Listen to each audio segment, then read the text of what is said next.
they got a Raptors shirt on. The Raptors did get Kawhi. What?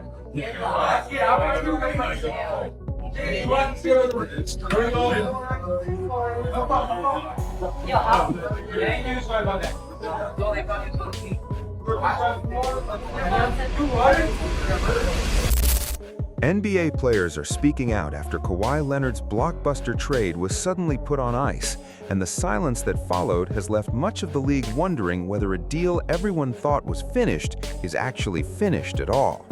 What looked like one of the most exciting transactions of the offseason has quietly turned into one of the strangest mysteries the league has faced in years.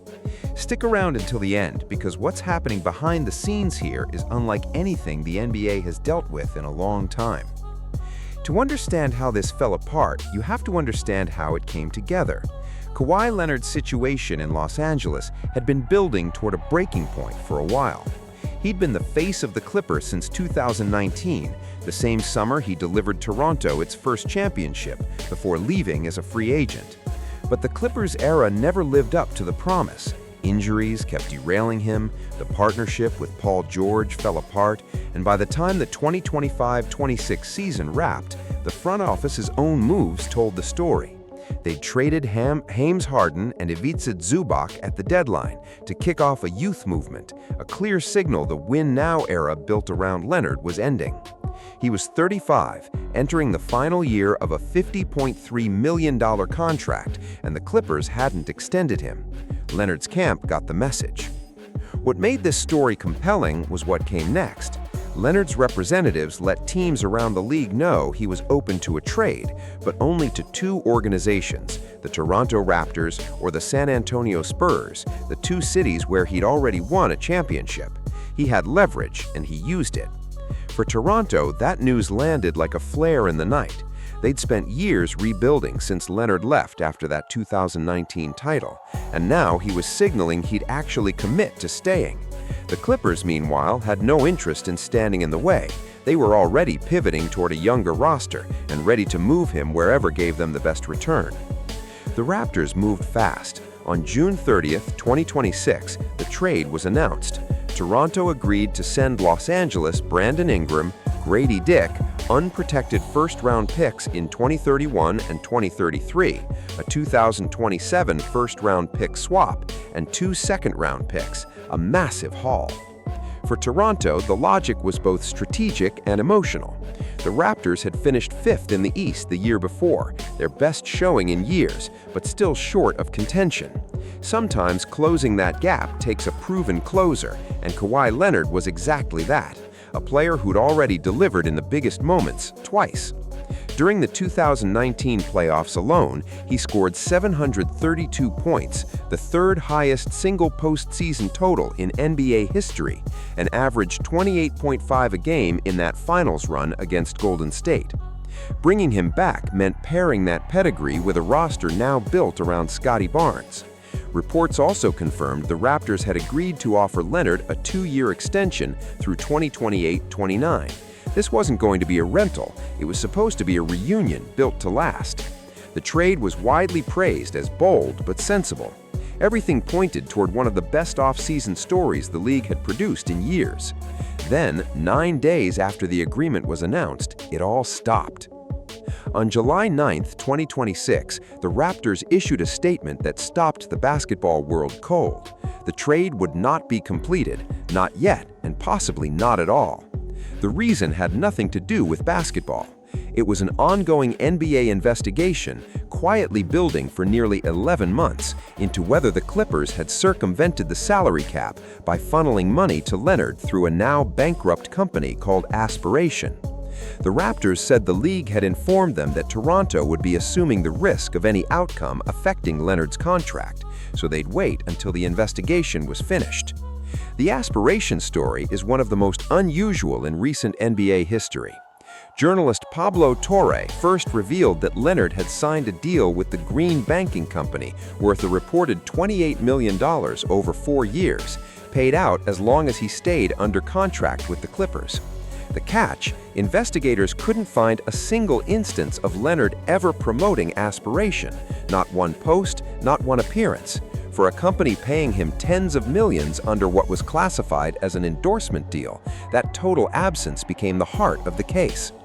The league brought in the law firm Wachtell, Lipton, Rosen, and Katz to dig in, and what they found only deepened the concern. Aspiration eventually went bankrupt, still owing Leonard roughly $7 million. The Clippers owner, Steve Ballmer, had personally invested $50 million into the company, and a minority owner, close to Ballmer, had put in nearly $2 million just 9 days before Leonard received one of his quarterly payments, the same day Aspiration laid off 20% of its staff. The risk for Toronto wasn't abstract. Under Article 13 of the league's collective bargaining agreement, the commissioner can void any contract tied to salary cap circumvention. If Toronto finalized the trade and the league later voided Leonard's deal as punishment, the Raptors would lose Leonard entirely, while still having given up Ingram, Dick, and years of draft capital, with nothing to show for it. That's not a risk, that's a disaster, and the Raptors weren't willing to walk into it. The Clippers, for their part, said the trade could only close if Toronto agreed to assume that risk. Toronto said no, and the trade was left frozen, not canceled, just stuck. Commissioner Adam Silver clarified that the league itself hadn't blocked the trade. The teams chose to pause it themselves, but that distinction didn't change much in practice. ESPN reporting has since indicated the league's arbitration process could stretch any resolution well into the season, possibly into 2027. Players around the league have taken notice. Raptors forward Dillon Brooks became the most visible voice after a clip of him went viral. A streamer casually mentioned Toronto had landed Kawhi, and Brooks immediately shook his head and said under his breath, "It's not happening." The clip spread fast, and Kawhi's odds of suiting up for Toronto dropped nearly 20 points in prediction markets within hours. Beyond that one moment, veterans across the league say this situation feels different from anything they've seen, not because of sentiment toward Kawhi Leonard, but because of what the outcome could mean for every player's off-court business dealings going forward. ESPN's Ramona Shelburne reported that some around both franchises believe the Raptors could ultimately walk away entirely, with Leonard simply remaining a Clipper, an outcome Los Angeles appears quietly prepared to accept. For Leonard personally, the silence has been striking. He's built his career on minimal, controlled communication, and now the biggest story of his offseason is one he has almost no public voice in.